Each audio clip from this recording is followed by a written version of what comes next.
Good morning, everyone. Today is officially our third day, but second day of having fun and visiting places. Today we are going to Zion National Park. Yesterday night, I stayed at Hurricane, pretty close by, like 30 minutes away, 40 minutes away from the national park. I'm pretty excited because this is a very popular national park, and it's so popular that the most popular hike, Angel's Landing, requires a permit, which hopefully I'll get in the next couple of days. And I'll probably, because of that, I'll probably do 2 different days of Zion. Today, also, it's gonna be Saturday. Um, it's winter, so it's gonna be probably less busy than regular than summer and spring, but still, it's a weekend, and because it's weekend, people are going to be traveling and people are going to be visiting the national park more than other times. So I expect to see some crowds. Let's see how it works out. And today I didn't show up extremely early to the national park because I had been tired for the past couple of days with lots of driving. I did already around 870 miles as of last night, which is quite a lot across 2 days. And I did a lot of hikes yesterday as well. So I just wanted to sleep in a bit more. Because of that, I woke up at 7:30, showered, got breakfast at Days Inn. I stayed at another Days Inn. This one wasn't as good as the last one. It was slightly more expensive. I'm guessing it's because of the location being closer to Zion and it being a weekend. It was just like $8 more. It was $100 in total with tax.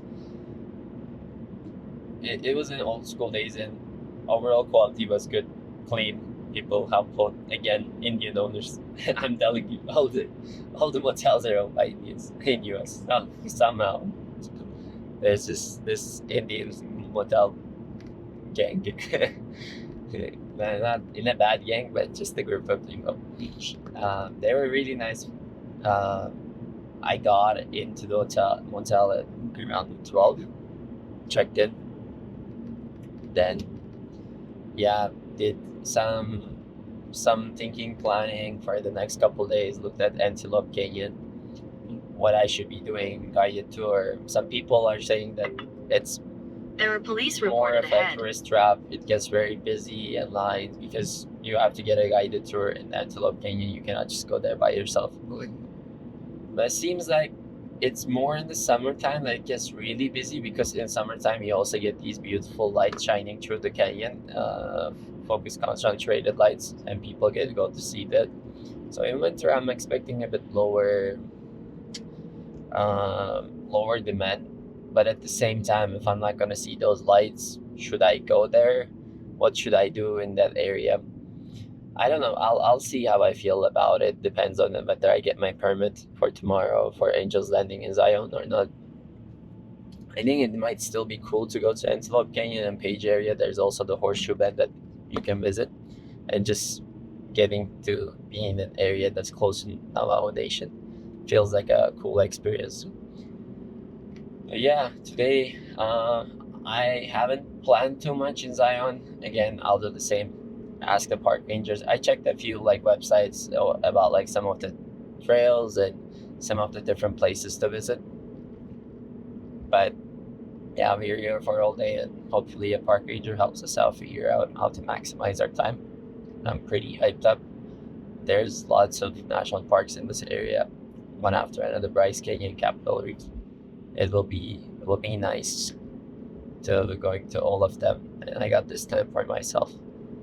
Yeah, this is definitely an intense road trip in terms of every day we're moving and we're kind of short on time and want to maximize the most out of it. But I think so far we did a lot of distance, almost like 1/3 of the whole route we did in terms of driving.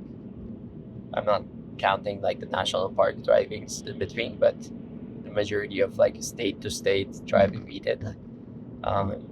First day we went from SF to border of California, almost like towards Nevada. And yesterday we passed Nevada, Las Vegas, like, came into Utah from the border where the national parks are. So pretty stoked.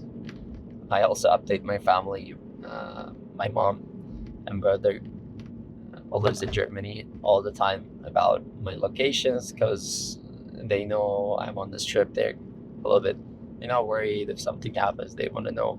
I share find my location with them on iPhone, and I also send them messages every day before going to the national park saying that, hey, I'm gonna be off the grid probably. Don't worry, I'm okay. And then whenever I get grid, I message them saying like I'm fine. Like in the afternoon, don't worry. Like a midday check-in, and then in the evening, once I'm leaving the park, I tell them again, hey, like we're all good. I'm done. And then once I get back to the motel, I do another check-in. That's typically how my like 4 different parts of the day: early morning check-in, midday check-in, sunset check-in, and end of day check-in. They're supportive. I mean, I've done this kind of stuff before, so as I said, I'm changed. I'm curious too. I still haven't figured out how to make this thing stick. So sorry about that. The GoPro was almost going into the coffee that I had, which was probably not going to be ideal. And yeah, I'm drinking Motel coffees, dire coffees. That's just the way to go, man. America runs on Dunkin'. Okay, no, not Dunkin', but literally coffee. East Coast Mass area runs on Dunkin'. When I lived in Boston, oh baby, everybody will love Dunkin' so much. Every day, those big ass, big iced drinks in Dunkin'. People love those. Yeah. As you can see, the landscape is a little bit different here. You have these like orange, like what do you say? Not soil, but like land, like rock. Not rock, but I don't know the exact English word for it. But yeah, you can see it's pretty nice color. We have the sun going, and it's 43 Fahrenheit, which is right now probably like 7 Celsius or like 5 to 7 Celsius, something around that. I just know in terms of like tense, 32 is 0, 40 is like, oh okay, it's getting cold. It's almost closing at 0. And then 50 is like, okay, durable, but we're still a little bit chilly. And 60 is like, okay, nice. Still a little bit cold, you need 1 layer, but it's good. 70 is like, oh, beautiful. T-shirt-ish almost, depends on high 70s or low 70s. Actually, even low 70s is it. T-shirt. And then 80 for me is like amazing. I love it. Beautiful sun. Most Americans living in colder regions wouldn't like 80 that much. They're like, oh my god, it's 80 today, it's so hot. For me, because I grew up in Turkey, I'm used to a lot of hot heat. And then I'm like, oh yeah, 80 is like, oh, amazing. Like regular day. And then 98 Fahrenheit here. Now we're talking about, okay, it is getting hot. In 800 meters, turn right onto Utah 9 East, West hot. 500 North. It is hot. And you're like 110. I'm like, bro, I'm melting. That's the general scale of the Fahrenheit for me. Then yeah, I'll make another right turn in a bit. Just want to make sure GoPro doesn't fall, especially with the turns. That's when it falls. I did my morning snacks, purchased, got additional water because I felt like yesterday I didn't turn have right onto Utah 9 East, West 500 I got some North. additional water today. I do have a water bottle, but I got another one, just so that you know we have multiple resources in case like we are not able to refill it at different points of the trip. And yeah, we're gonna go into Zion. It's gonna be amazing. Lots of cool stuff.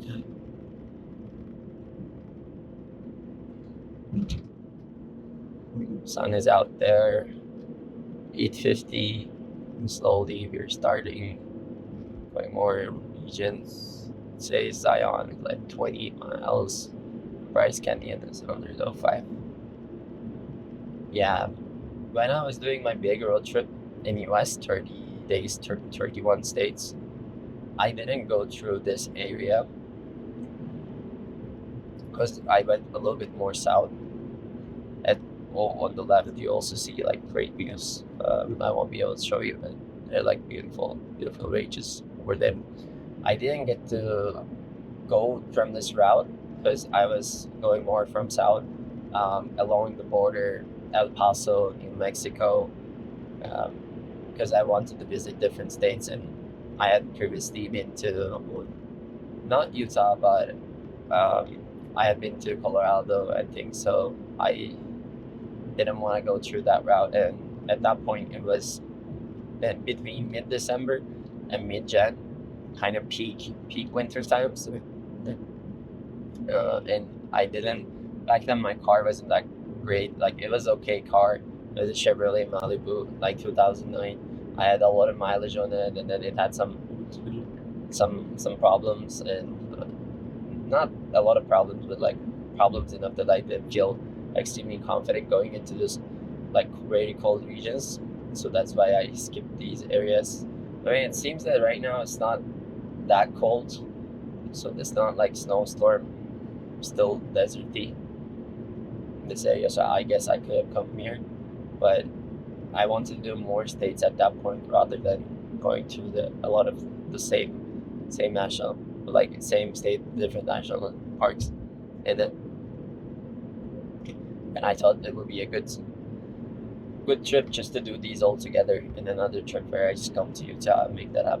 And 5 years down the line, 5 years after 2020, not even five, like 5 years actually, because I did it in winter 2025, which was like December 2025. Now it's February 2026.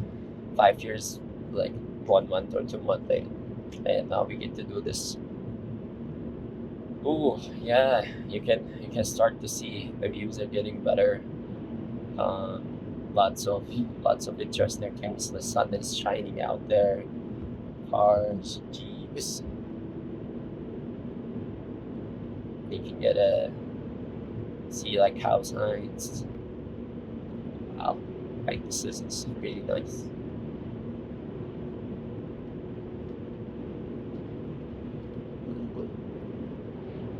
Yeah, my route that time was from Michigan. I left and then I went to East Coast. I traversed like Pittsburgh, Pennsylvania, Ohio areas. Went to Boston.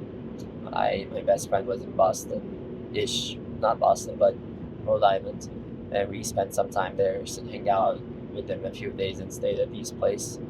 Then I started going more downward. I went towards New Jersey, Delaware, try to see as many cities as I can. I went to Annapolis, around like Maryland, DC areas. I didn't go to Washington DC because I had visited it, but like I tried to see other places or other states. Then I went further down. I went to Ocean Beach, I think, or was it Ocean Beach? Some nice, like mid-East Coast beach areas. I don't remember the exact route, but yeah, some places in my mind. Then I went to the Carolinas, North Carolina, South Carolina. Like, there was good nature there. I liked it. I went to Georgia, stayed in Atlanta, visited Athens,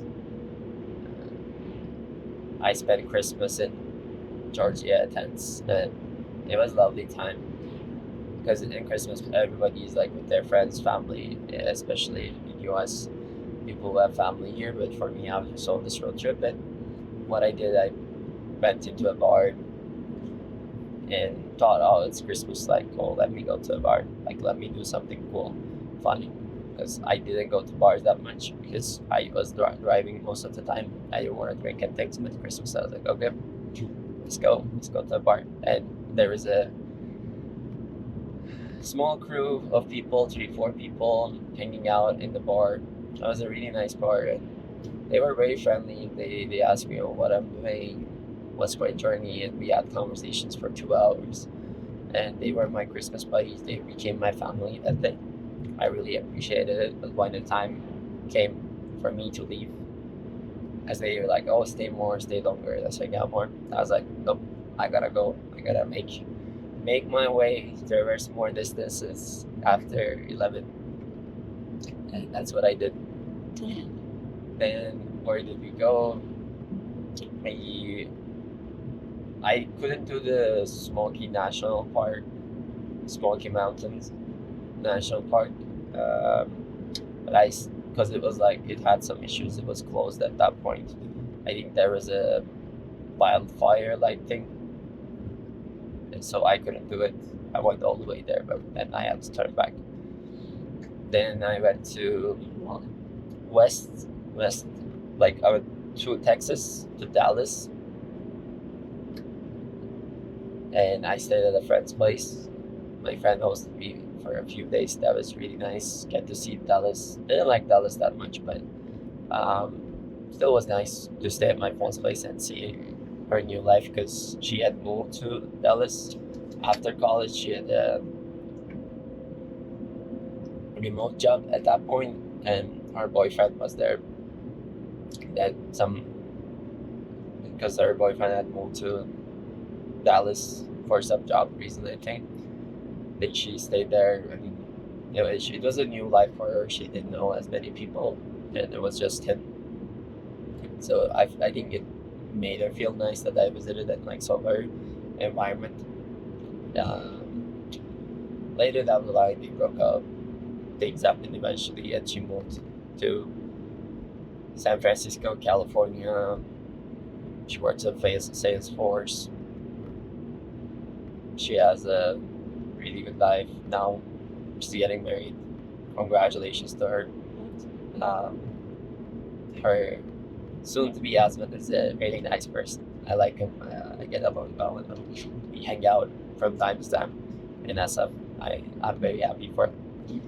But I stayed at her place, and then I went to more Western Texas, and that's where a lot of fun stuff started. Because then it became more remote, more rural. Oh boy, I liked West Texas. It was an interesting place. I also got stuck in a snowstorm in West Texas for a few days. It was like during New Year's time. I celebrated with my friends back from home, like from Turkey, who lived in Germany, because it was around COVID times. There wasn't a lot of social activities that was happening, so all of us like got together in a Discord and had a New Year's Eve party online, and it was beautiful. I was in this motel room having conversations with them for hours and hours, and got drunk the night, slept, stayed there for a few days until the snowstorm passed. And once the roads were okay-ish enough, where there is still a lot of snow, but I was like, okay, I need to make way. As long as it's like looking decent enough, I'll just drive through. I drove through like a few hours.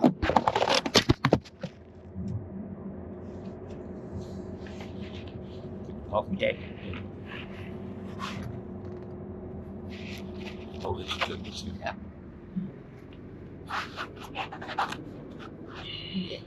Yeah, still recording. Now it became more solar, partly rock. I really have to fix this like sticky stickiness issue, not being sticky, Yeah, West Texas, and then El Paso. I was around the border. Went to New Mexico. In between, we did the Oklahomas and things like that. Um, New Mexico was very beautiful. I love the White Sands National Park and the Big Bend. Seeing that canyon river flowing into Mexico through the border was pretty cool. I also, on the way back from Big Bend, I got stopped by Border Patrol. I didn't know that was going to be such a thing. Like, it's not that I crossed the border, but if I was just coming up, like, maybe 300 miles north of the border, and on my way back from Big Bend, they're like, oh, where are your documents? And I'm like, I just have my driver's license.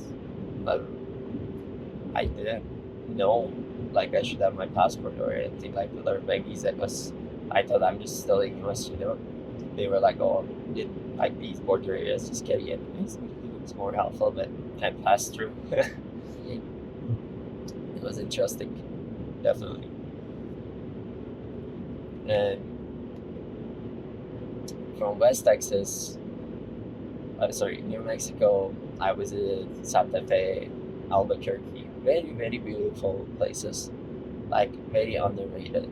Santa Fe is so pretty, so amazing. The architecture there, like, it's nuts. It's just a very calming environment. It feels like very spiritual.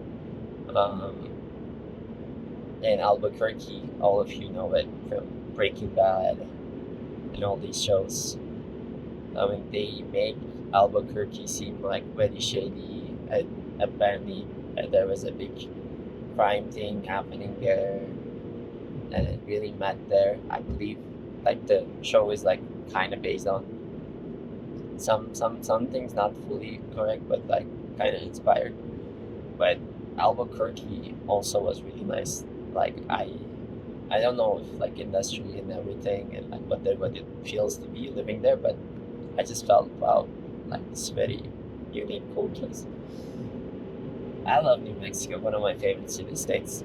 I don't know if like not many people talk about New Mexico that way, but like for me, New Mexico was like those where I was like, wow, like this place is so magical, so beautiful. Yeah, like beautiful mountains and high elevations, like beautiful sunsets, sun, desert, just everything. Everything in New Mexico was magical to me. I went to Arizona, Sedona, lovely, lovely places.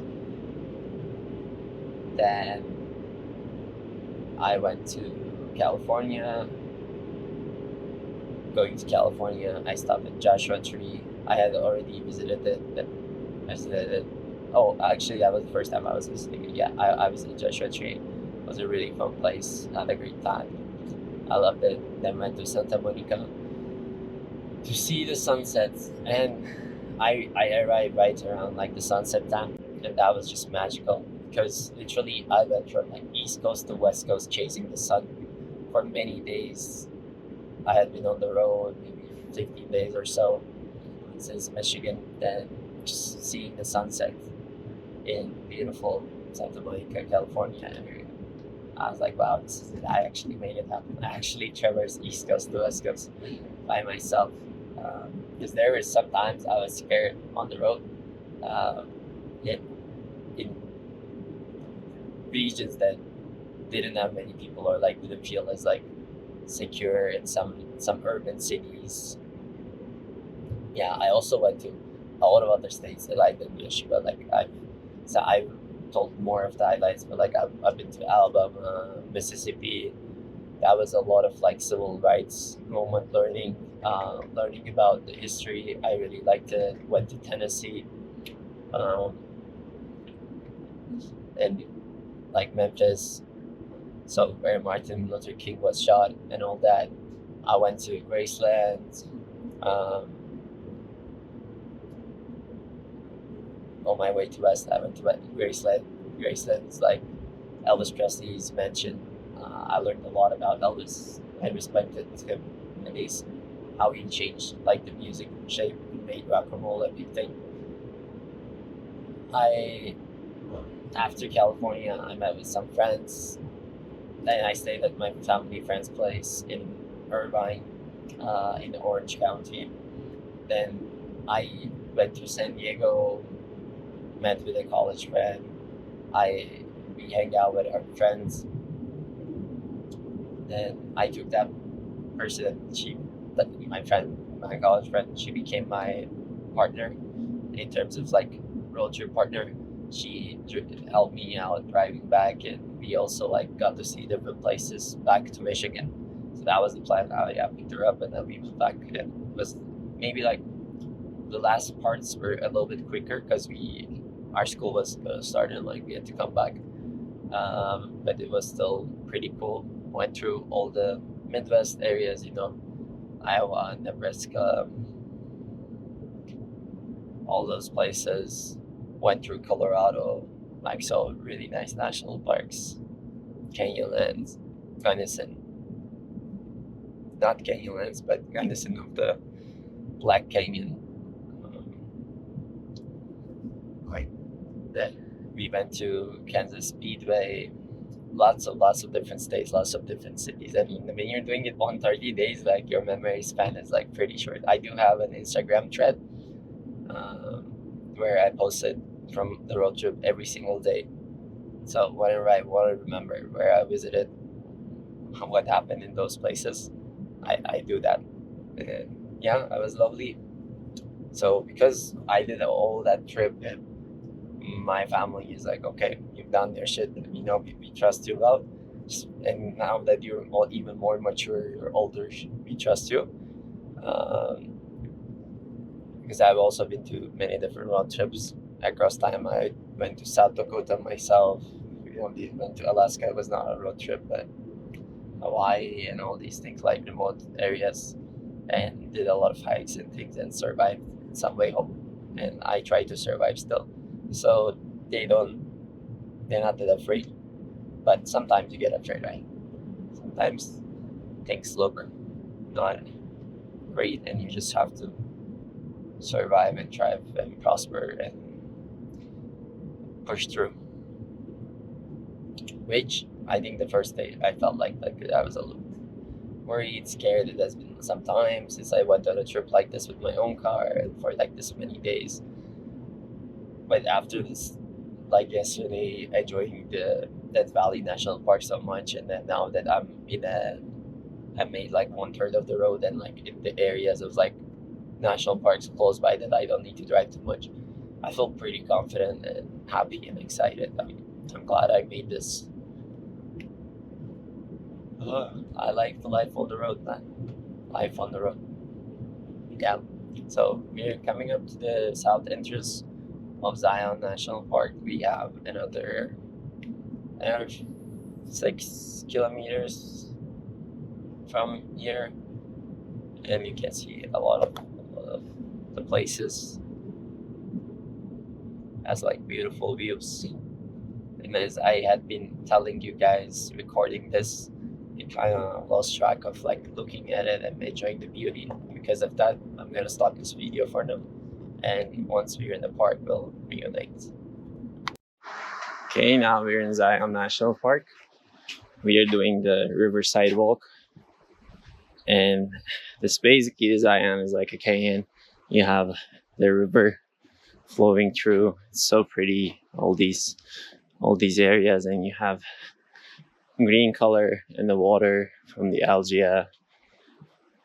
I just went all the way to the end of the Riverside Walk, and there's another hike called the Narrows that you can do further down there, but you have to go in and out of the river, and it's a very long hike, and you get to see like throughout it beautiful canyons called the Narrows.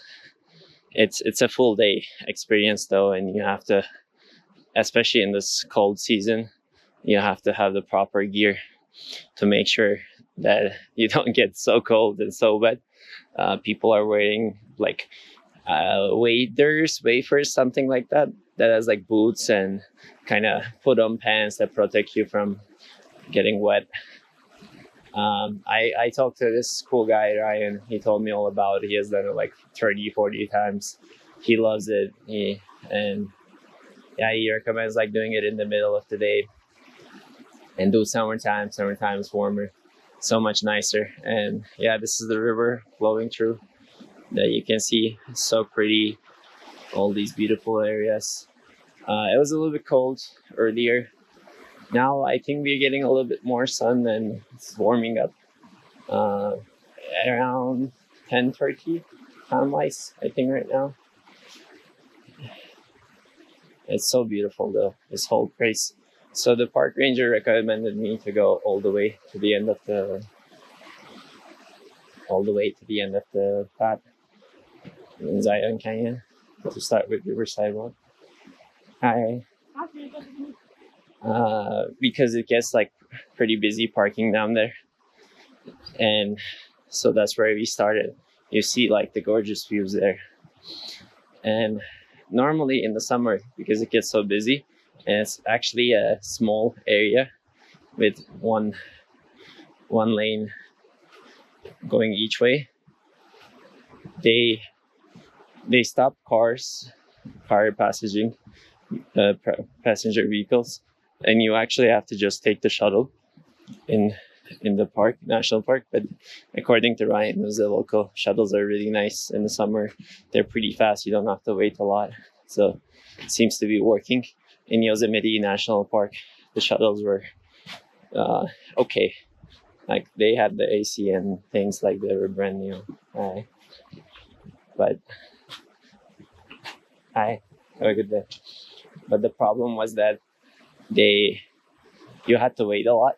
Like it took us to cross from one side of the valley to the another. It took us like 1.5 hours. Now let's went there to camp with my friends. So I'm really glad shuttles are much better. Have a good day. And yeah, this is the views that you can see. This was an easy hike, mostly flat. You go through the river. Really nice, highly recommended. All the way at the end of Zion Canyon. And next one that we're gonna do the Emerald Pool. It's an area where like water collects, and it's green, very green over there due to the algae. That's why it's named Emerald, because it's green, right? And we're gonna do that hike. That hike is gonna be like 5-6 kilometers. Should probably take me like an hour and a half, 2. Depends on how much I am enjoying it. Given that today I won't be able to do Angel's Landing, I'm not on like a big time crush.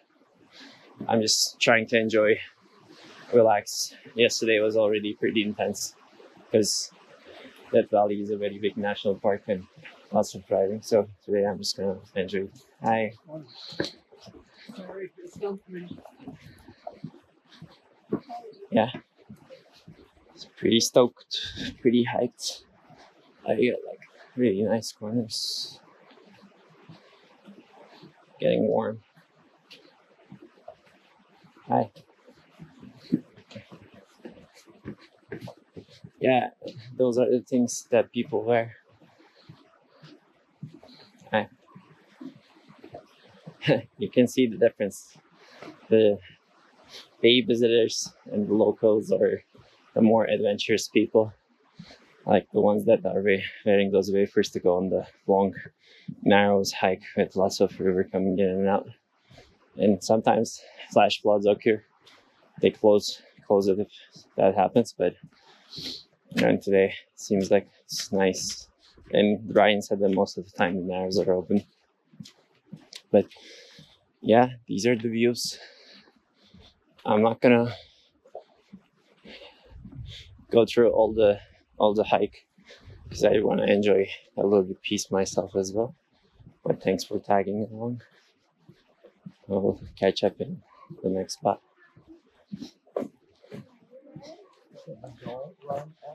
Yeah, it's so pretty. So nice. Alright. You can see it's cold. I'm gonna do a good time. Pretty cool, guys. It's so good on a hot day, huh?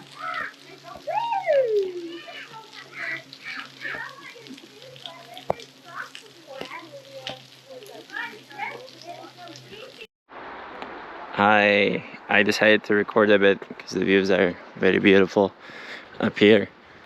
We started from the grotto going to Emerald Pools via the Cayente Trail. It should be like 5 kilometers, 6 kilometers. Shouldn't be too bad. Maybe an hour. No, sorry, not an hour. An hour and a half or something like that. Today as I said, I'm trying not to rush it. I have plenty of time. Wow, look at this view. Look at this view. Like, actually so gorgeous. See all the beautiful valley up down there. Wow. I would love to come back in spring, summertime when it's even more green. And also at the season when the river is flowing stronger. Oh man. This is so pretty. Okay, and this is how our trail looks like. Yeah. Lots of things. Lots of things to see. Ah, look at this. Very gorgeous view. I'm gonna take a picture. It's so beautiful. I like taking pictures with rocks as well. There's this little boulder here, so I'm gonna use that one. Oh man, so beautiful. Slow pace. See some desert vibes. Right now, weather's actually pretty warm. I have a sweatshirt, but I could have probably just used a t-shirt as well. If I was rushing, I would have gotten sweaty and removed my sweatshirt and put it around my waist. But yeah, we'll see how it goes, because earlier, a few hours ago, it was pretty cold. That's how this landscape is in the night. It gets pretty cold easily.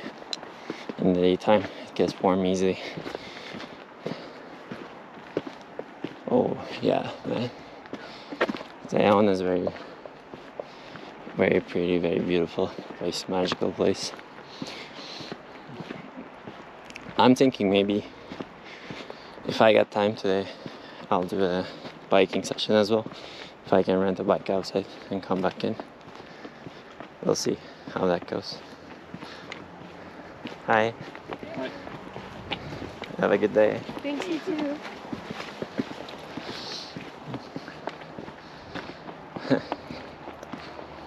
As you can see, it's getting so much sun, so much light. It's getting warmer and warmer. I think my layer decision was incorrect. Once I make a little bit straight and get a little bit sweaty, I think I'm gonna put out my sweatshirt. This walk hike shouldn't be too steep as well. Pretty doable. More cacti. More cacti. Oh man. It's just something very special about this like light brown, orangish, reddish color of the soil here in Utah. You see, like all these are gorgeous. If you go to Arches, that has similar colors in terms of the redness. I don't know if they're all the same sandstone, same sand, same rock, but it's very similar. Hi. Wow, gorgeous. Nice little spot.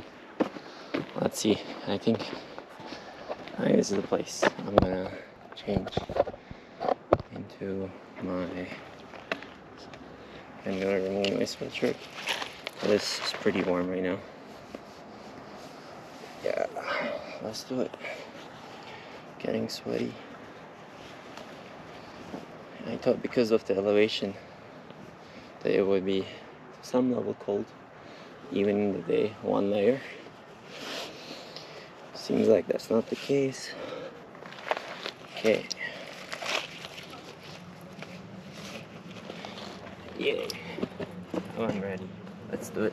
Let's keep it going. Also, I want to thank my dear friends, Roshab and Subojit, for getting me this GoPro. I know I haven't utilized it in a long while, but now it's working out pretty fun, pretty well. I like it. Hi. Hi. Have a good day.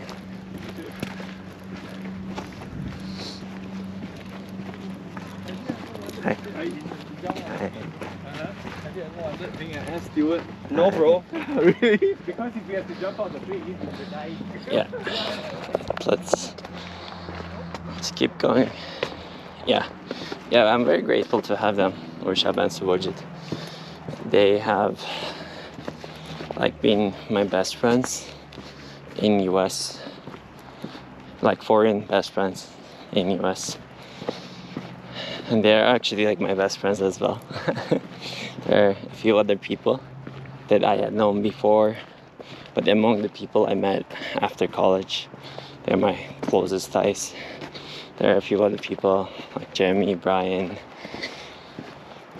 lots of other people I can name, and I know the naming game is bad. Once I start naming people's names, I'm gonna miss out some people, and I'm gonna get, if anybody's watching this, they're gonna get upset. So I just want to talk about Savage Denver Show. Yeah, man, I spend a lot of time with them. They know me well, they understand me well, I understand them well.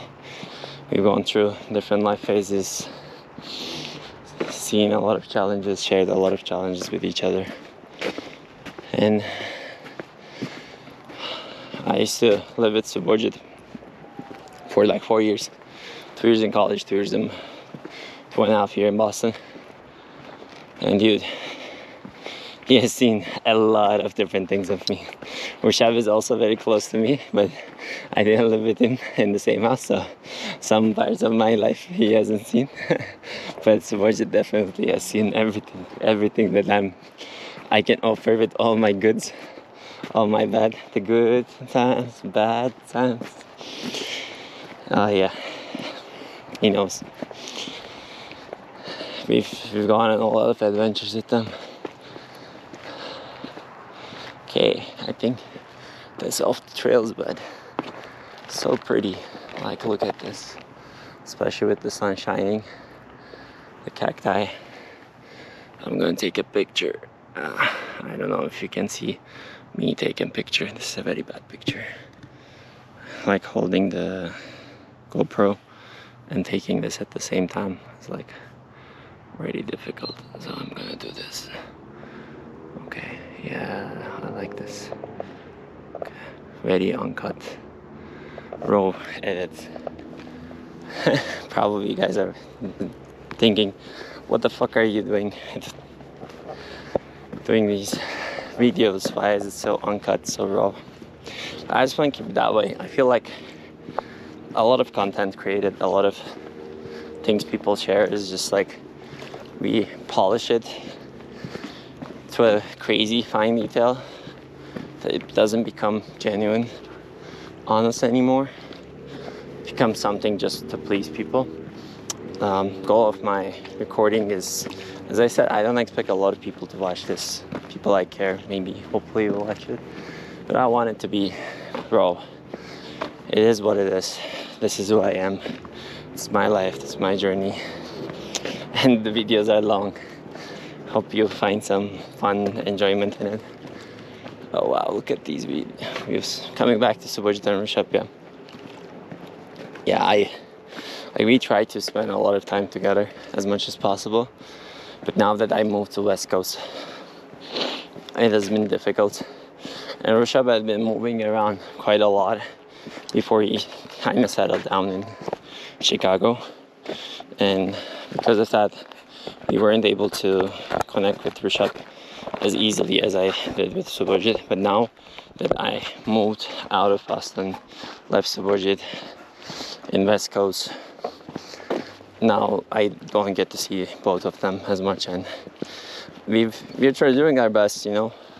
We visit each other, do travel, but it takes time, it takes money, and the async communications are pretty difficult to maintain, especially like having phone calls across different time zones in the US, and everybody is busy. Everybody needs to get their shit done. Everybody has like other friends, other aspects of their life, hobbies. Everybody tries to live a fulfilled life. And while doing that, it gets very difficult to stay in touch in a extremely connecting way. We still text a lot. We share a Facebook Messenger group. We talk a lot from there almost every day, which is great. Almost other day, sometimes maybe if it's not every day. We share like the movies that we're watching, the TV series we're watching, the books we're reading. I don't read that many books. I'm trying to improve myself. Last year I read 3 or 4 books, which was good, pretty good for me, because before it was 0. I'm improving. This year one of my goals was to hopefully read 12 books, 1 per each month. I'm kind of lagging. I haven't read any book in January, but January was a month of a lot of changes, breaking up, changing jobs, so we'll get there eventually. I want to read more books. And so we share all these things. We talk about what we think about life, what we think about our relationships with other people, our friends, how we want to spend the rest of our lives, what it means to be an immigrant, all the politics, all the talks about AI, all the hot stuff, you know. We share ideas, logic. We listen to music together, share our Spotify rap. Lots of beautiful things that we do together. I really enjoy it. And I'm grateful for them, for always being there for me, no matter what kind of a person I am, in my bad times, good times, supporting me out there. Kudos to them. And hopefully in time I also build new relationships, new friendships that come to similar levels. It takes a lot of time, but I'm hoping to do that.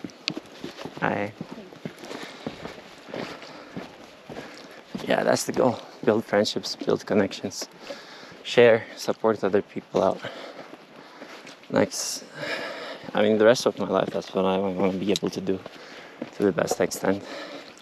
I've had a lot of friends and a lot of deep friendships, but just always moving around, changing locations, moving to different countries, not being able to reconnect as much as I want with my old friends. It feels difficult. Sometimes it can be overwhelming, but we get through it. We do our best. That's what we do in this life. We do our best. O el agua se esté con temperatura ya como caliente, estancada, como una piscina. Los hongos también. Okay, pretty cool. Oh wow. Really nice. Hi. Hi, how are you? I'm good. How are you? Great, thank you. So, are the emerald pools over You're there? getting close, yes. You need to go up these steps, then you're going to drop down into an intersection of giant boulders. Giant boulders. There's a sign there that'll tell you to go downhill for the lower pool or continue on straight for the middle and upper pools. You can do the middle and upper and then come back and drop down and do the lower if you want to. Where are you parked? I'm parked at Grotto, but Grotto? I'll go down and then come back from that other trail behind on the other side. That's what I was thinking. Yes. So if you say from here, go to the middle, the upper, come back, drop down to the lower, there's a paved trail about 0.6 of a mile long, 1 kilometer, that will take you to the bridge at the lodge. Then from there, there's a beautiful short trail along the river, 0.5 mile, that will take you right back to the Grotto Bridge where you started. Okay? Okay, thank you so much. Does that make sense? I appreciate it. Thank you. You bet. Enjoy. Have a great day. I really like your badges. Thanks.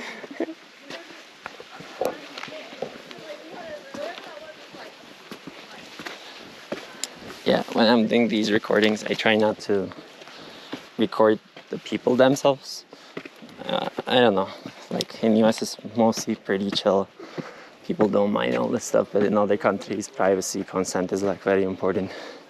In Germany, I heard that my friends who live in Germany were telling me you cannot record other people that easily.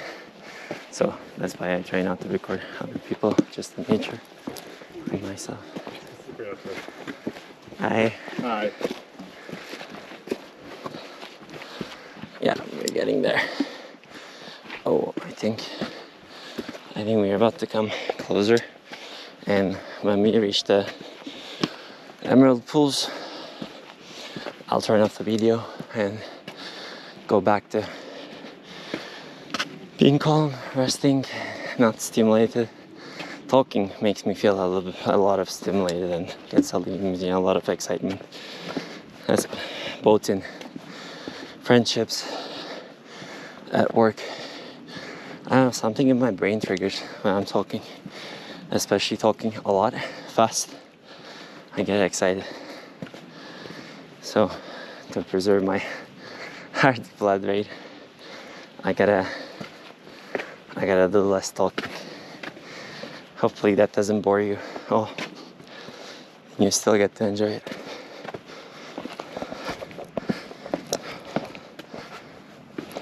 Oh, wow. Okay, look, more cacti. I like these steps.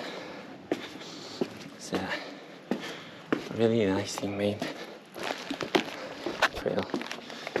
Take off my sunglasses. Let's take a few pictures. It's nice green.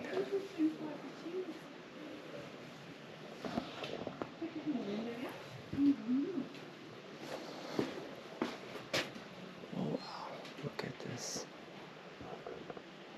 Amazing. Okay, let's go to the... Which side we go to?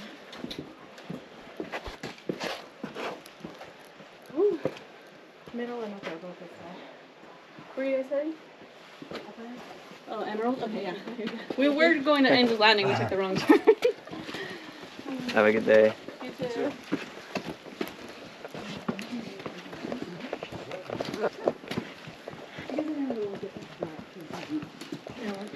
Let me do lower first, then I'll do the upper afterwards.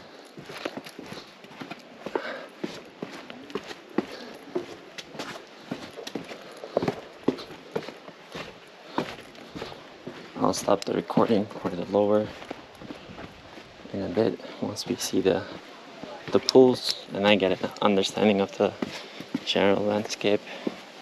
Oh yeah, this is how the steps are. Oh, so nice. Oh,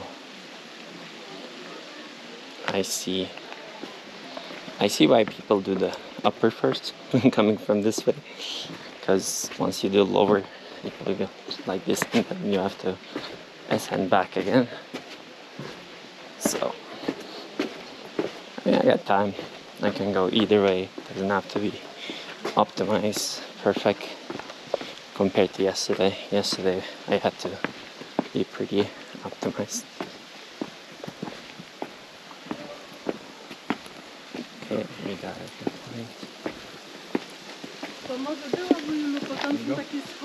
Thank you. Thank you.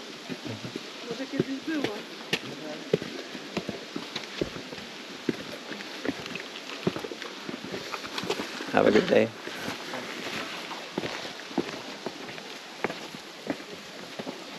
Okay, let's go to the viewpoints.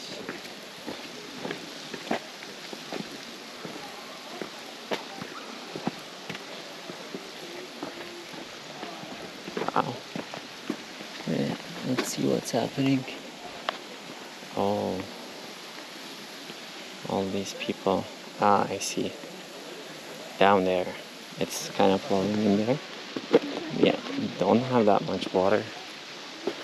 Probably the ice caps, like snow, hasn't melted yet.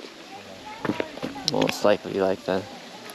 I would have assumed that it would have more water in other seasons.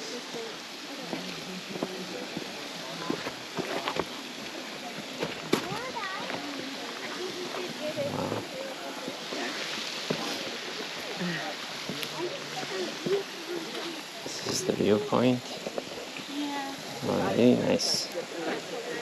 Yeah, you get to see the pools. Not much water today, but it's still cool. Ending the recording here. See you again. Yeah, normally it's much cooler than this. Right now, like, we don't have a lot of water flowing, but imagine it to be like this amount of water. It's coming through around that area and it's flowing all the way through, getting collected in these emerald pools. I really like this shape though. If you see like that, how it's shaped like that, it's pretty steep back up there, and you'll also go up to see what it feels like to be looking at it from the top. Lots of interesting people.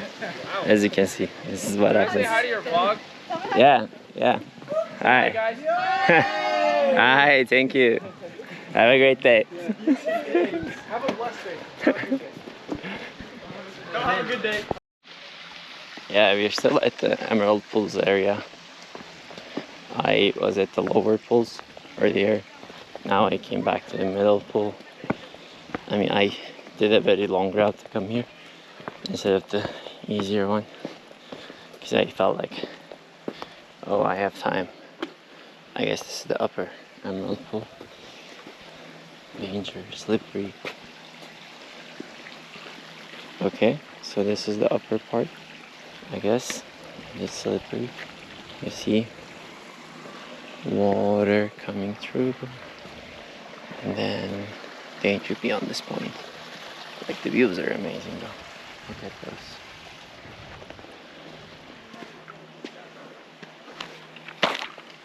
Oh, I was about to... my glasses were about to fall. Now imagine when it's the correct season in spring, when you have like more of the snow melts, giving more water to this.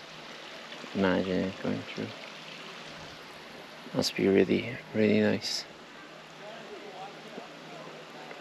Really fun.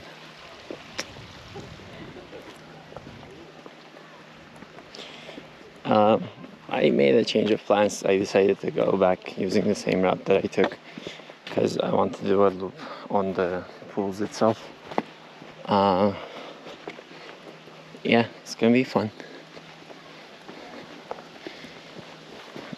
There was a lot of good social interactions in the earlier part.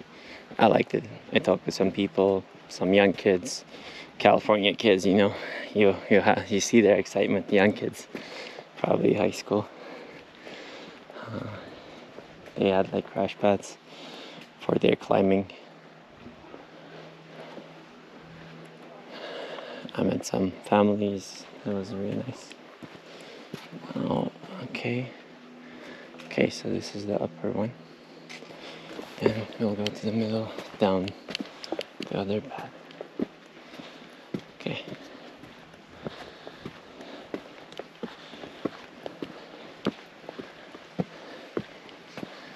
0.3 miles only to the upper pool.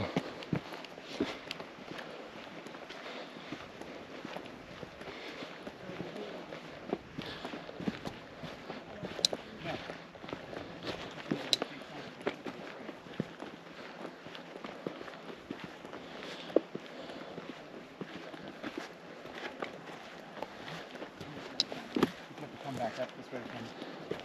Or go through that slot. And then... Hi.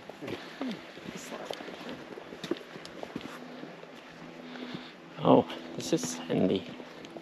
This is interesting. Why is it sandy? Maybe the water washes it away.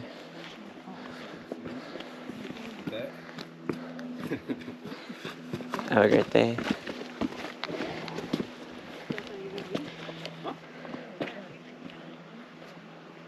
Look. Beautiful. Magical. Oh, definitely lots of sand. I'm guessing it's from the water over time.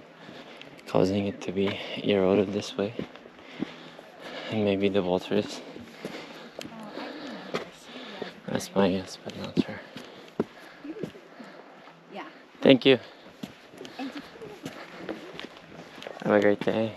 You too. Thanks. Oh man, this is actually pretty cool. This upper emerald pool. You're climbing, going up and up and up. You're getting closer. Look at that. It's like so vertical. If you look at the cliffs, it's as if you cut it with a knife. It's like as if there was a cake. You cut it from top to bottom, made a big slice. Sick how nature forms itself. And we get to live in it, in this big landscape, and think that as individuals, our life in this most precious, and as if human civilization is the most important thing out there, that we always have to survive, we always have to innovate. It's too funny listening to people talk about, oh, we have to make sure humanity survives, eventually this planet is going to die out. We have to go to a solar system, we have to be extraplanetary. Weird stuff, man. Why? You think we are so precious? Have a great day. You think humans are like so precious, we have to survive? What makes us so significant in thousands of years? Hi, have a good day. When thousands of years, millions of years, this nature, this planet existed, what makes us feel so cocky, get so up in our heads that we say, oh, this planet is gonna not exist anymore, we have to figure out ways to do it in other planets. Dude, this planet has been existing here for so many years, and look at the human history, that written human history that people talk about, last 5,000 years only. Such insignificant little portion. And yet, you make everything sound so significant. I mean, I agree. To my life, as an individual, the way I experience life, everything that matters to me matters a lot, and there's no other measure. You cannot use any other measure to understand what matters, because at the end of the day, this is who you are. You just experience life through your own lens, own senses, own feelings, own psychology. I get it. It's very important, each individual's life to themselves, but when you think things from like a very large scale, that humans need to survive this planet that's not gonna survive. Who are you? Seriously, who are you? Fine. I'm not against innovation, let's make things happen. But it's just very funny. Hi. Have a great day. You too. You know, as if like there are not other things that we have to solve out there. That we should be extraplanetary. I mean, let's do it. Let's spend infrastructure research, but there's so many other things that we can do much better in this planet. Look at this. Look at this beauty. Look at this landscape. I want all the San Francisco tech bros, all the startup Bay Area, Silicon Valley people to come and understand what kind of life is out there, what kind of species are out there. It's not just fucking computers, data, and humans. There's more to life.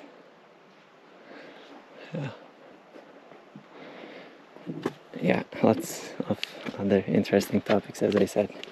Anything that comes to my mind, we'll talk about them.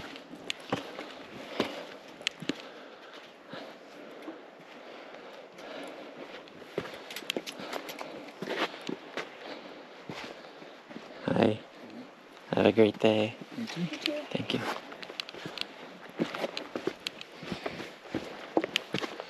Onwards we go. Yeah, okay. I stopped the hate on the tech bros as a tech bro myself. Yeah, I love this place, man. I didn't expect Sen to be here, that it will be this level. But I guess eventually rock has to be sent from big particles to smaller particles. Look at these views. So pretty. I was talking shit for now.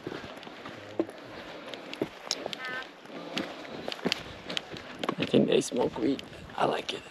I got high from their high. Nature provides you. Gotta smoke a joint.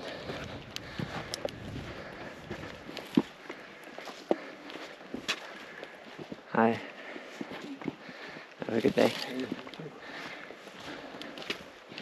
Okay, we're getting there. Getting closer up to the top. It's steep. Not crazy steep for me, but steep enough that I feel the blood rate going up, sweatiness as you're getting up. Also, I'm not under the shade. I'm kind of getting cold as well. Yeah. Okay. Keep going. Gotta push through. Which path to go through? Not that path. This path for sure. Okay, we have some steps here. Human made rock formats. Hi. Hey. Have a great day. Thanks, you too. Yeah, they keep wisping down. Hi. Hello? Have a great day. You as well? Thank you. Don't take a picture of the crack.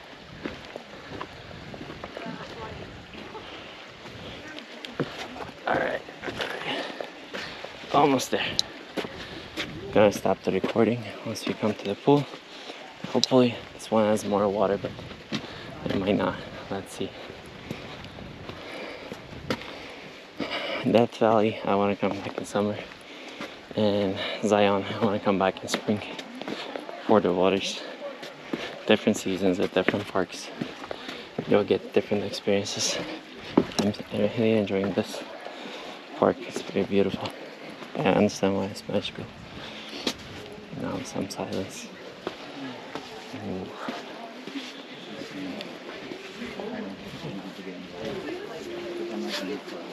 Okay.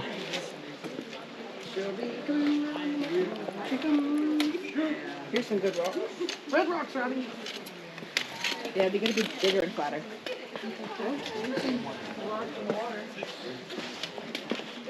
You know that little river we were in this morning? You made it. No. Yes, this morning, like here, like this. Oh, that sounds super flat. Okay. You want to do that?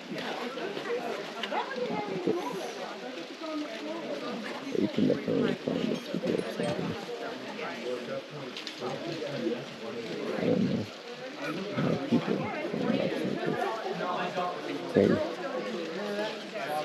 so pretty.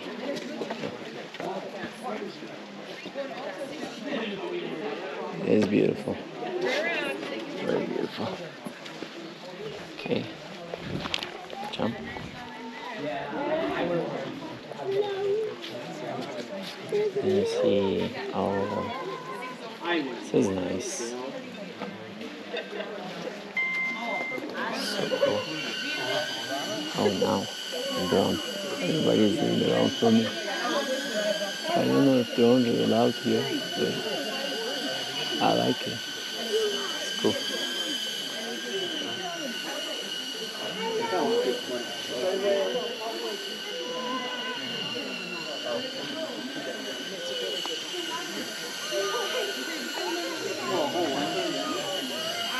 Okay, now turn off the recording. Thank you for joining. This was the upper end of the recording.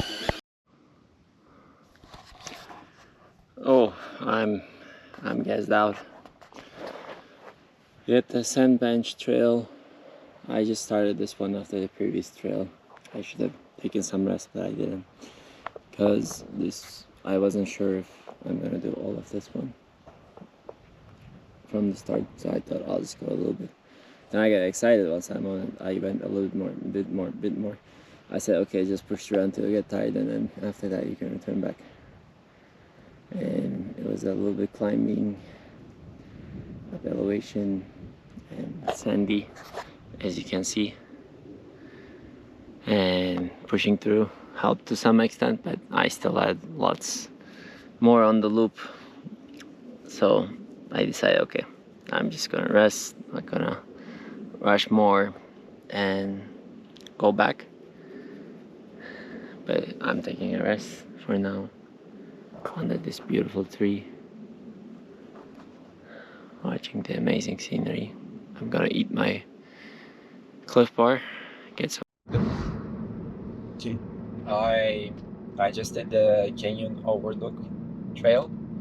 That was a beautiful trail.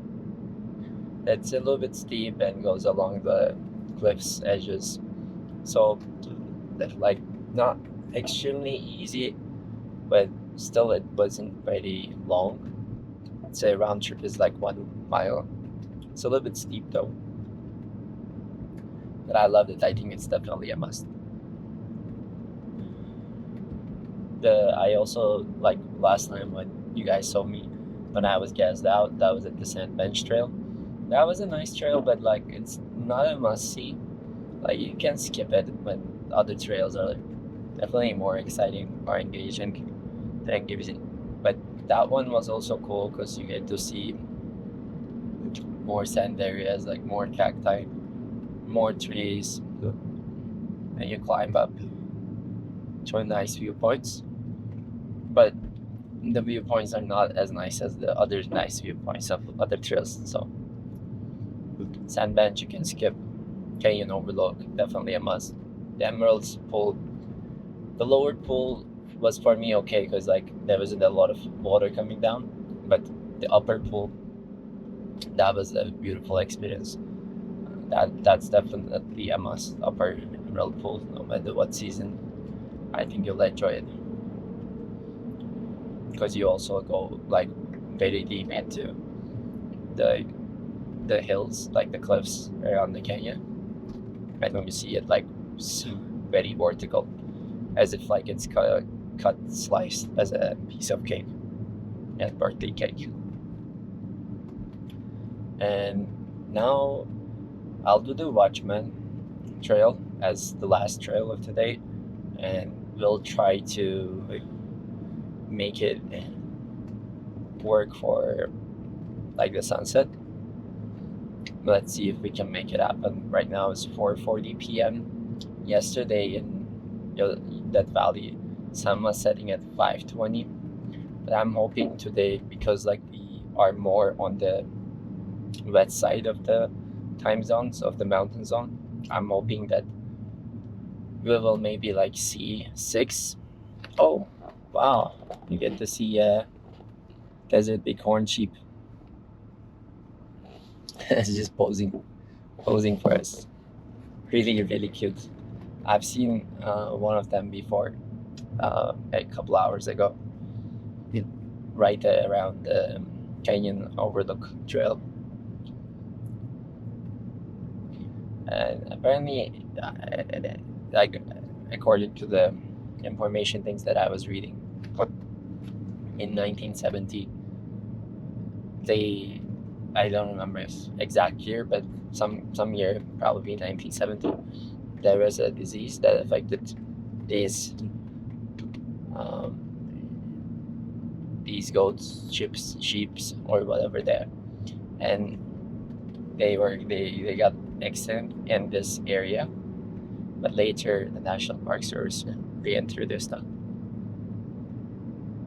So now you have like still a few of them.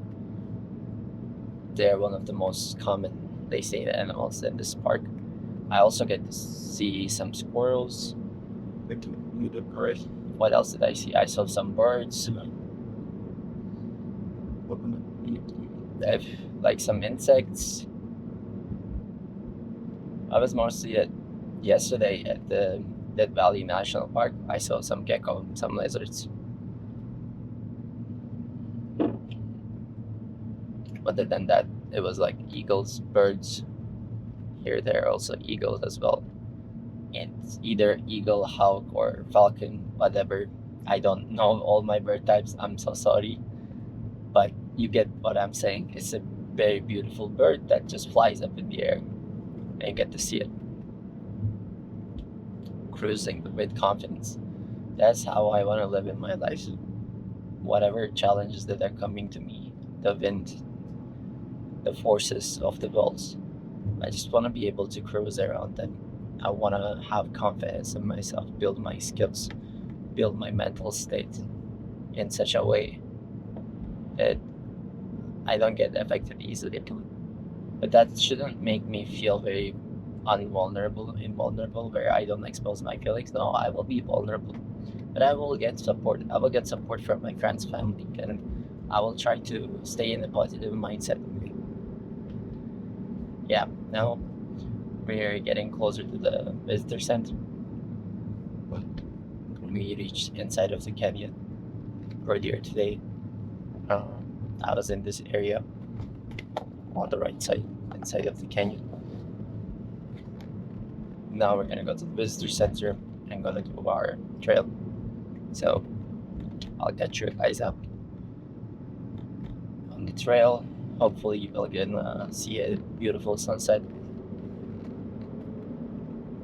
And yeah, I think that will be it for today. I will also learn whether I got the Angels Landing hiking permit for tomorrow. It should have been released at 4 p.m. but my internet has not been that great in this park. Yesterday at that valley I had decent internet overall, but like here in Zion I get internet data probably due to my carrier. My carrier might not be the best in this area. Yeah. I also will tell you something about the data plan later. Now we are almost there now. Yeah, you see the beautiful places. We're gonna go to the visitor center. This is like the museum. The visitor center should be somewhere here on the left side.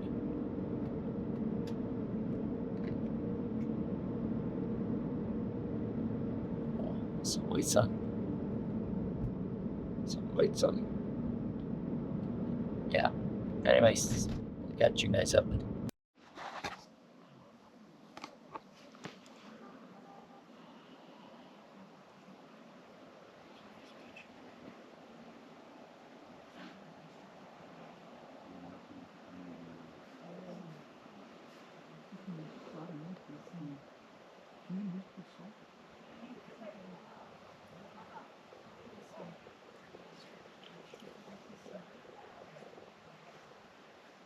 Érica, amanhã tem uma trilha que você acha que vale a pena fazer? Eu tava esperando que todas, né? Eu tava esperando que a gente fizesse. Não, com certeza tem. Longuinha aqui, ó.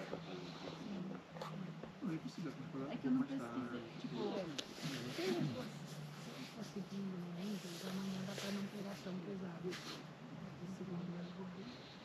Mas eu acho que segundo a gente sofre, né? Depois a gente vai trabalhar. Exato. Então é mais tranquilo. Mas não sei se a galera vai. É que eu não pesquisei, tipo, eu só pensei pro plano de hoje. A gente esgotou todas as que a gente achava que era unidade. Tipo, eu acho que amanhã dá pra gente sair um pouco mais tarde, sei lá, umas 10, pouco, deixar a galera dormir. Fazer uma trilha, tipo, umas 3, 4 horas, pronto, assim. Super lógico é 5h30 também, pra gente umas horas da manhã. Acho que o meu problema é vaga. Fora isso, eu acho que é melhor ter via antes, terminar antes. Mas vai voltar pra casa mais cedo assim. Sim.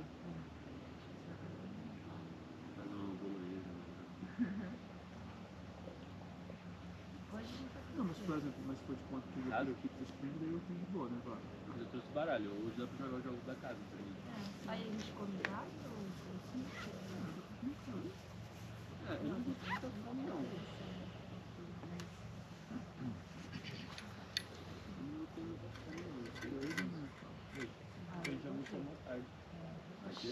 Sempre cheiaça, mas... Ah, lá com umas 9. A gente comprou coisa pra fazer o quê? Só um dia?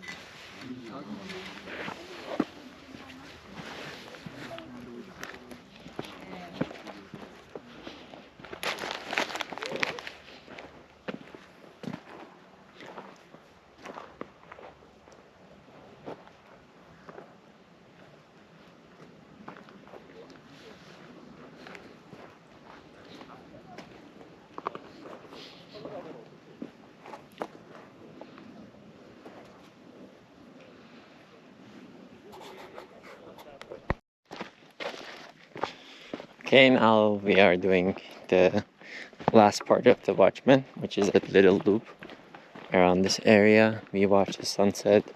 It was very beautiful, as you can see just now.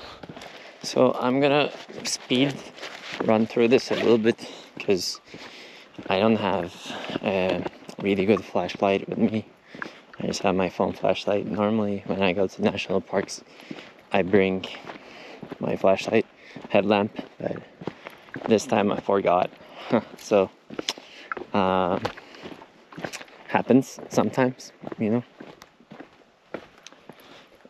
And because of that I'm gonna speed run it. It's a very beautiful hike, as you can see. I love any kind of like these rock steps, beautiful colors of rocks, the sunset. Oh my god, look at these mountains. Yeah, also personal notes, just talked to my ex-girlfriend about some logistics things, and then we talked about ending the relationship again.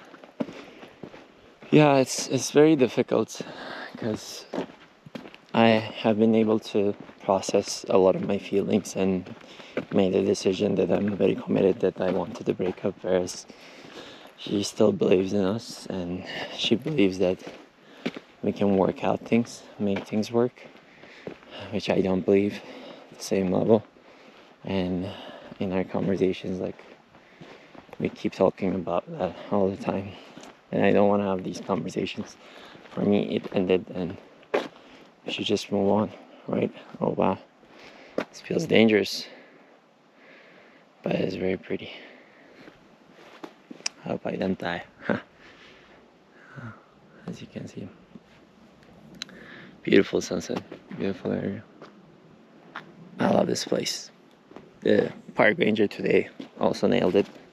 Great recommendations. I followed mostly his advice and I've been having a great time. I mean, you cannot not have a great time in this such a beautiful landscape, but still,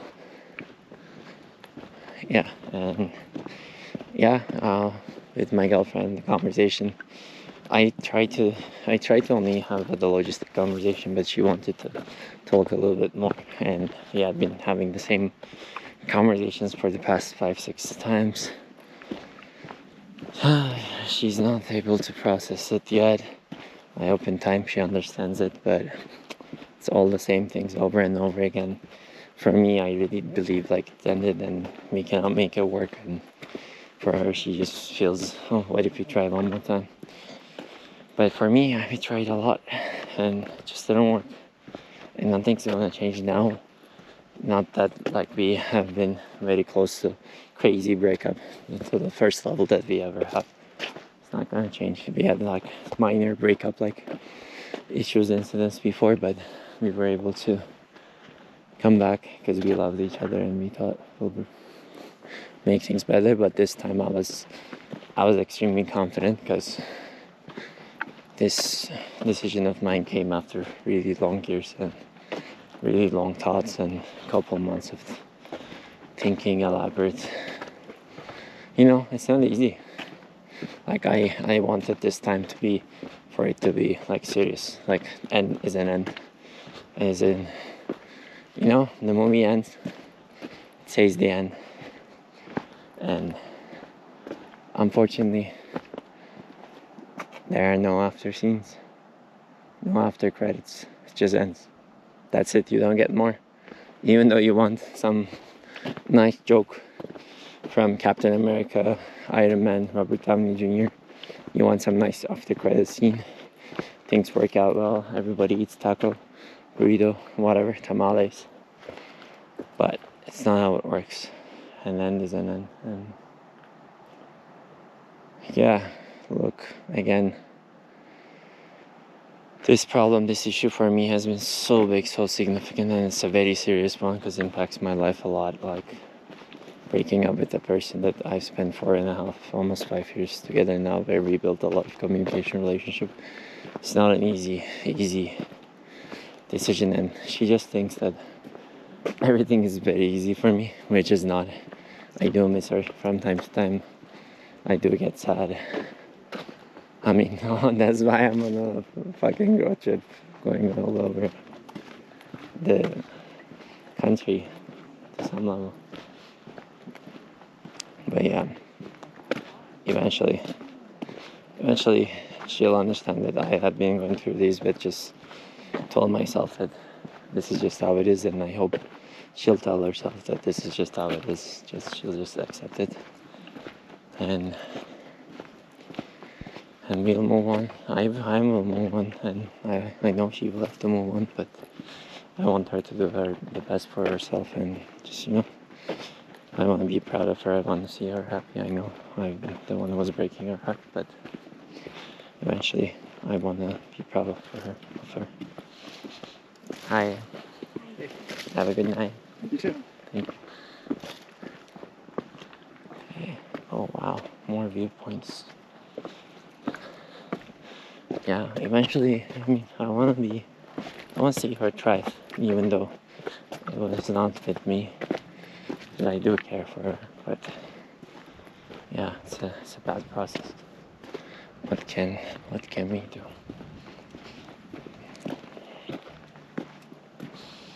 Coming back to the views. The views are so nice. Oh wow. This is so lovely. Wow.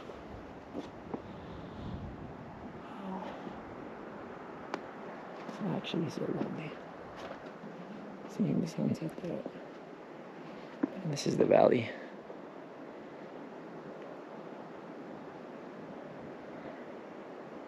My God.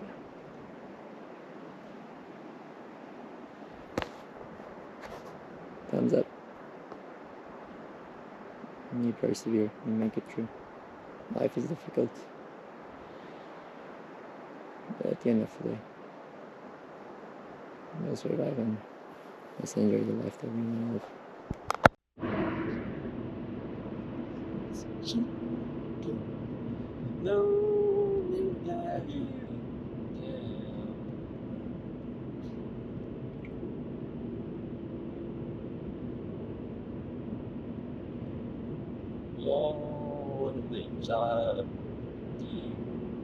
Right when you go, it's all going.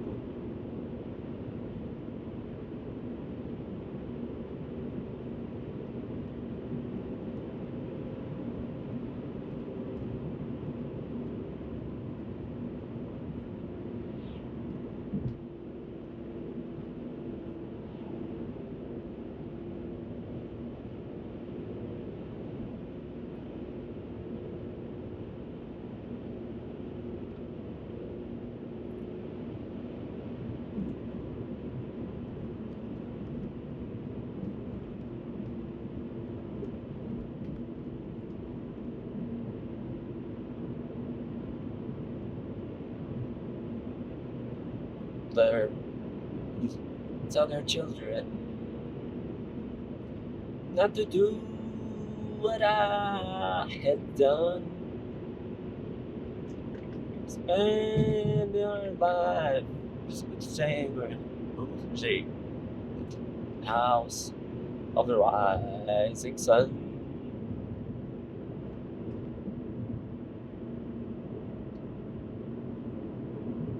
Yeah.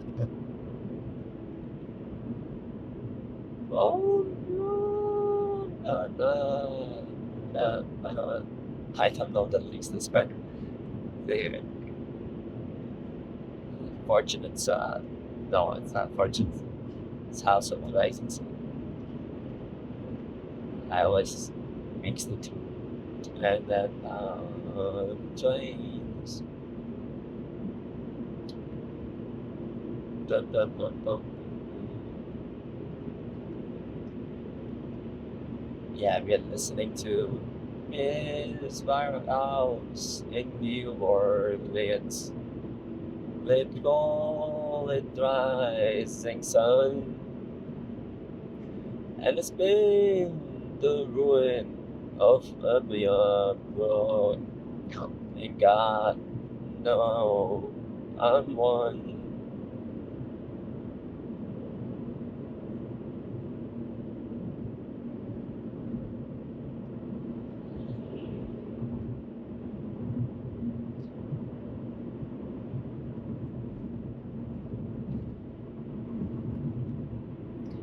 Yeah, we're listening to some great American road trip classics. Okay.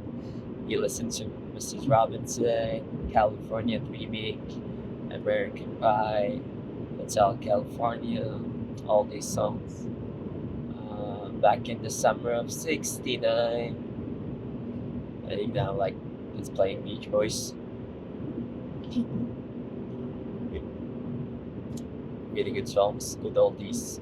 Whenever I listen to these kind of songs, I remember like a different feeling. I feel it like it's like this nostalgia of like this old American landscape and people and feeling in like this country. Even though I didn't grow up here, from like watching all the Hollywood movies, watching a lot of documentaries, and like interacting with my college friends, like the local ones, like Michiganders, the one from Michigan, and like seeing them how they operate and like the songs they listen to, how like their families or like how their parents are. I just have this interesting nostalgia about yeah the good old American days of like the road trips and like the rock and roll and all these things happening. I don't know why. It's kind of crazy. I didn't grow up here. I should know it, but I guess American culture just forces down its own culture to you. Or maybe even though you have not been part of it, like you learn it from other people because the culture is so strong that it has already imprinted like on other people, and like even though it's not today, when you see it, like you get that reflection of culture from them, which is probably how it is. Such an interesting thing, right? I wonder if like other people in like different countries living in like home there later on like feel the same way. Probably they do, right? I'm guessing like a lot of like these old Turkish songs that me and my friends listen to and like dance to that were probably back from like 1970s, 1980s, that we were not part of it, but like our families used to listen to them, and like we go to restaurants and they play these and like we know it, and then there's this sentiment of like that nostalgia there as well. And maybe other immigrants in Turkey also experience that, and like they get that to some extent, even though I didn't grow up with that culture because I wasn't born in that time.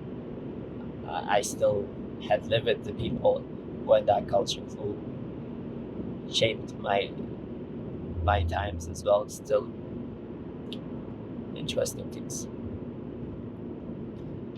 But yeah, the current song I don't know that well. I don't think it's a Beach Boys song. I was incorrect. It's like something like shala la la la la la, something like that. I've heard of it for sure, but I don't know the lyrics. But now let's talk about our road. What did we do? We exited Zion National Park. Last trail was the sunset watching, and then while I was coordinating where to stay tonight, I watched the stars a little bit. It was getting darker, and you can see the stars coming out. Trying the Zion National Park, very beautiful. Then I was very hungry. It was around 7:30. After I exited the park, I stopped at a place called Thunderbird Restaurant, right at the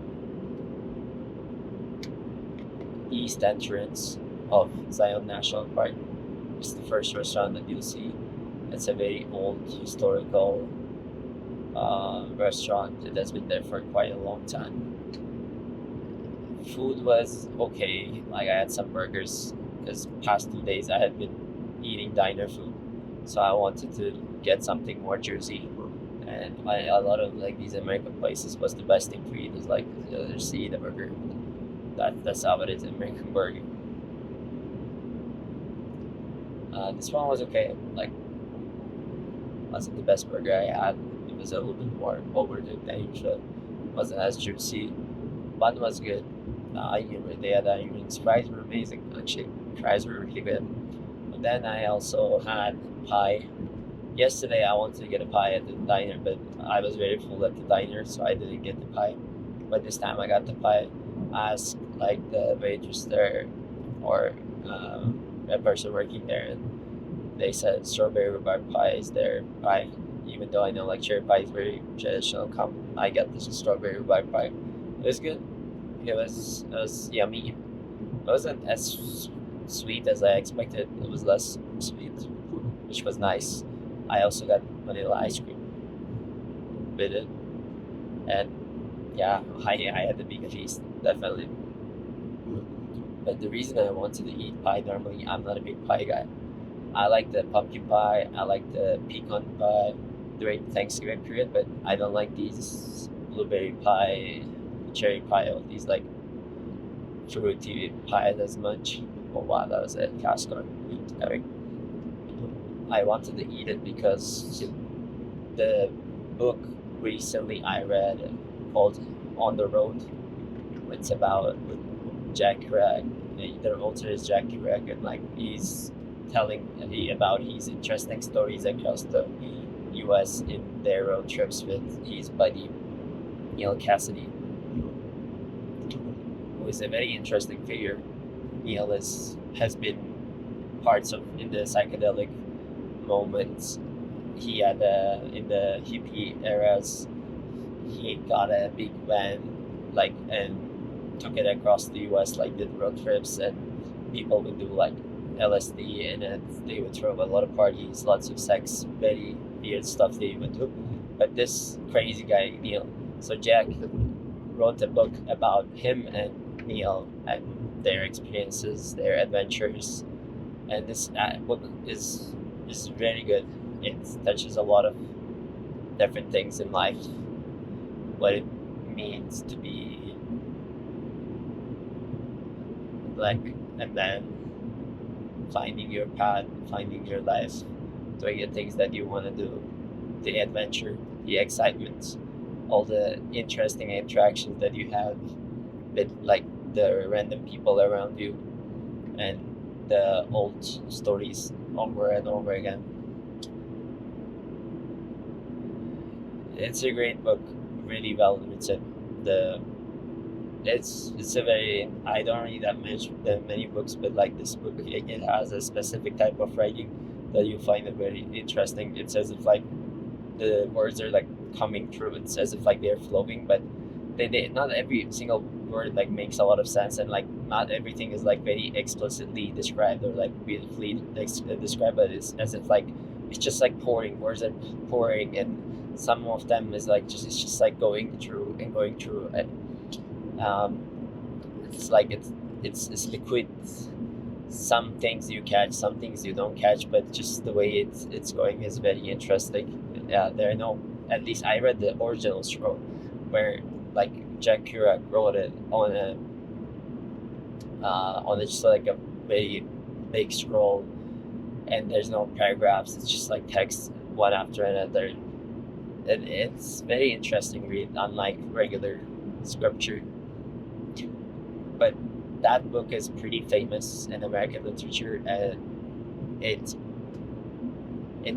inspired a lot of people like to do road trips and go on an adventure, because in the book they basically, Jack and Neil do not even have money, and they finesse their way across the US. They spend their last times, last cents to get across, and sometimes they need to not spend their money, but they just like fucking get a beer or like want to throw a party with these random people, and then they just have to like hitchhike or find other people that they can drive their cars around. Back in the day, apparently, this is like 1947-ish, like after Second World War. Back in the day, apparently, people didn't have that many cars, and there were like these stations, road travel services stations, and you could just go there and find another person who was going on the road and who wanted to get cash money like for gas from like passengers. So they would do these kind of things. Sometimes a person would ask them like to drive their car from, I don't know, Utah like to Chicago, and they would do that just to get by, because that person needed the car to be delivered to that place, or their their mom needing travel. Like you should read the book. Like lots of interesting thing about old America, all those 1947's America, different places. For example, like the cities they go to Colorado, Denver. They go to San Francisco, and for me, because I live in San Francisco, I found it very interesting about like the descriptions of what states San Francisco was in back then, like Market Street, for example. Like apparently it was very busy, very lively. There were like people, drunk people, like sailors and things like that back in the day, and markets and streets. And but nowadays, when you look at Market Street, it's like one of the places known as like, oh my god, there's like so many homeless in the nighttime there, and it's like full empty street, and it's not as lively as it used to be before. Seeing all these like things that have changed back in the past for me was very interesting. But how did we come back to this? I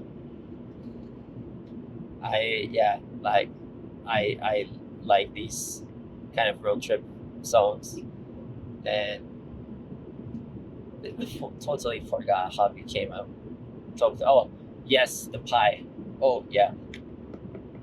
So the reason I wanted to eat the pie because in this book, like when Jack goes across U.S., he doesn't have as much money, and he's trying to save up money, and like the only thing that he eats sometimes is just a pie. He goes to a place and then just eats pie because like it has a lot of sugar, a lot of energy that it can bring, that just like keep you alive. I thought that was like pretty interesting, eating pie like that as a daily meal thing.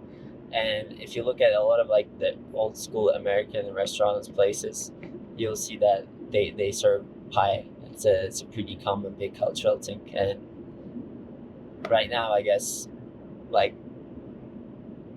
2020, like Gen Z, who would eat pie that much? I don't know if they would love eating pie. Maybe for Thanksgiving and all that stuff, like maybe they would make pie at home in the pie season. But like just going to a place like on the road and then just eating pie on its own as a meal.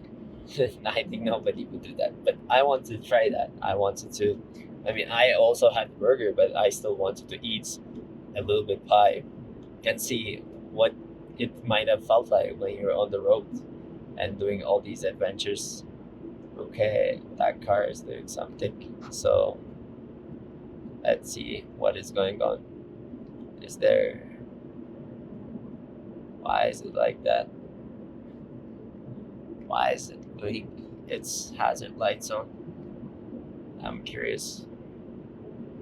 These are like my little town areas. It's to some extent it's I guess their car is not doing that well. Probably that's fine. They have their lights on, like hazard lights on, or maybe they forgot it. I don't know. We'll figure it out. But yeah, having the pie, my feeling was like, yeah, it was good. It wasn't bad. But I definitely wouldn't eat it every day on the road. So these days I'm just eating Cliff Bars on the hikes because that's really easy to eat as part of the hike, like story, and then it gives you energy. Well, a bunch of like sugar and carbs and all that stuff. I guess it's the same thing for Jack. He was just eating pie instead of like Cliff Bars. And yeah, he wasn't hiking that much. He was more of just travel around the country, listen to jazz, party with people, drink, do drugs, those kind of things they used to do. Not like us where we go into a national park and then you just like hike for hours and hours and like try to be very active. Different style of road trip. Each of its own kind. Each is needed. Sometimes you just gotta go out there, find those randos and like just party with them, have a great time with them, and sometimes you're just gonna find yourself like be more reserved and figure how you wanna how you're doing to your reflections. Yeah, today was a good day overall. I and talking about like all these partying things. Like I met a few like cool, interesting people on the in the national park. I met not made friends, but like had a good interaction with people. One kid from California, as I mentioned, like one family. Mom was cool. Like she was curious about me because she saw me wearing a Hawaii T-shirt. She was like, "Are you from Hawaii?" Conversations like that. Another group of people that are Brazilian, and given that I have recently been to Brazil, like we talked a little bit, and I heard they were speaking Portuguese, and I said obrigado to them after that they let me pass, and that sparked the conversation because that was my goal. I wanted to talk with them. I wasn't fully sure if they're Brazilian or like if that was Portuguese, but I was like, okay, most likely it is. I want to try it out. I want to speak their language to them, and let's see if we can spark up a conversation. Yeah, we did, and we talked a little bit about Sao Paulo, Rio, my trip. It was like 1 or 2 minute talk. Maybe I could have continued it a bit more, but like they were a pretty big group. I didn't want to bother them too much. That is the difficulty. I feel like very conscious. I don't want to bother people too much. I don't, especially that I'm a big 6 feet too tall male by myself. I don't know, like they might think I'm a weirdo, or they might think I'm a creep. They might think I'm gonna kill them, rape them, murder them, whatever, which I'm not gonna do at all. I just want friendly conversations. Or maybe I'm just thinking too much in my brain, but most people will be very, very happy to have conversations, and typically like it's easy to make those conversations. It's just like building really long conversations and actually like hanging out with people like 15, 20, 30 minutes. That is the difficult part, especially in this kind of setup. Like people already come with other people around to these parks, and like how do you get them to spend time with you, or how do you spend time with them, and do they want to do that, or do they want to be in their own shell? Do you want to do it's a little bit difficult like to maintain it. So typically what I do is like I told maybe spark up a conversation, talk a little bit, and depends on how interested they are, how engaged they are, right? Like if somebody is very open to hanging out, or like want to keep they'll continue the conversation. You can feel it, and sometimes it is not like that. Sometimes it's just that 2 minute conversation of like the what's it called, small talk kind of situation. Yeah, but still I think these days I'm trying to do more in terms of like being brave, being bold, and sparking up conversations. And just if I have something in my mind, like I'm trying it out more. It's a process. Over time we will even get better, but I've been doing it for some time, so I'm pretty happy with what I'm doing. And coming back to the road, we're going to Bryce Canyon, and I got a motel, like a good decent one, good one, Booking.com, 8.8 rated one. That was like $95. Still within my budget. My budget is kind of like $100 per night maximum. And it's right in Bryce Canyon, so good location. Tomorrow is not gonna be a lot of driving for me. And I had been very tired past couple days. I waking up early or like driving a lot. So today I think I will be able to finally rest a bit. My goal is to get to the motel, then watch some TV, maybe watch a movie about road trips. If like look online, search for like best American road trip movies. And if I find something cool, I'll watch it. Otherwise, I'll probably watch It HBO Max series, and I'll add the recording for now. But I'll see you tomorrow. Tomorrow we'll be doing rice cane